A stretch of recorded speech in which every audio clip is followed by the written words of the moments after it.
Poser avec ma mère ou mon père, de boire un verre de thé, de discuter avec eux. Pour moi, aujourd'hui, je vous dirais ça, c'est le bonheur. Le bonheur, il est là à côté de vous. Le bonheur, c'est pas avoir une grosse voiture ou une grosse maison. Profitez de vos parents pendant qu'ils sont encore là. La plupart d'entre vous, vos parents, ils sont encore vivants. Vous croyez que ça ne demande pas beaucoup de courage, beaucoup de volonté? Tous ces efforts que nos parents, ils ont fait. Oui, votre mère, ça fait 30 ans, 40 ans qu'elle s'occupe de vous, qu'elle lave vos vêtements, vous rentrez à la maison, vous fait à manger. Vous croyez que c'est donné à tout le monde de faire ça? Vous avez de la chance. Mais vous vous en rendez peut-être pas suffisamment compte. Moi, je m'entendais très bien avec mes parents, je me comportais, j'espère, bien avec eux. Ils étaient satisfaits de moi. Pourtant, quand ils sont morts, je me suis dit, et là encore, je me dis aujourd'hui, j'ai pas fait assez. J'aurais pu faire plus. J'aurais pu être plus bon avec eux. J'aurais dû passer plus de temps avec eux. J'aurais dû plus les appeler. Et aujourd'hui, vous savez, c'est quoi? Ce que j'aimerais par-dessus tout, ce qui a à mes yeux le plus de valeur, ce que j'aimerais vraiment, c'est juste d'être posé avec eux, de discuter.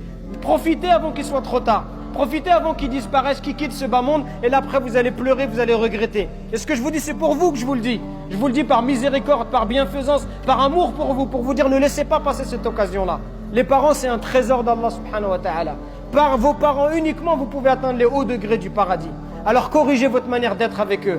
Corrigez votre manière de leur parler, votre manière de les regarder. Arrêtez de les prendre pour des imbéciles parce qu'ils n'ont pas fait d'études. Arrêtez de les prendre pour des idiots parce qu'ils ne connaissent pas la société. C'est la même chose pour vous. Si on vous renvoie au bled, vous allez complètement être dépaysé.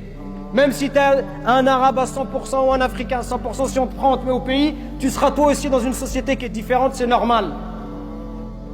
Mais aie du respect pour ce qu'ils ont fait de toi, aie du respect pour le temps qu'ils t'ont accordé, aie du respect pour tous les efforts qu'ils ont fait pour toi, pour devenir la personne que tu es. Et au moins du respect pour ces efforts, pour toutes ces affaires qui t'ont acheté. Moi, quand je pense à mon père, ça me fait de la peine. Je me dis, il était ouvrier miskin, et il faisait tout pour pas qu'on ressente du manque à l'école, pour qu'on ait des vêtements de marque, pour pas que les gens ils se moquent de nous. Et ils achetaient des chaussures de marque et des choses. Je me dis, subhanallah, comment tu peux pas avoir d'amour et de miséricorde pour quelqu'un qui se comporte comme ça avec toi?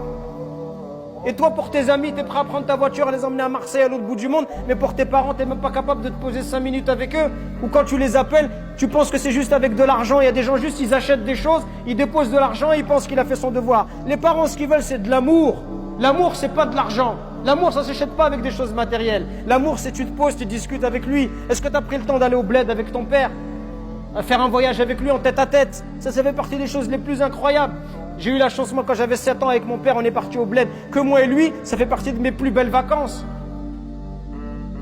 C'est ça le bonheur, mes frères, il est à côté de vous.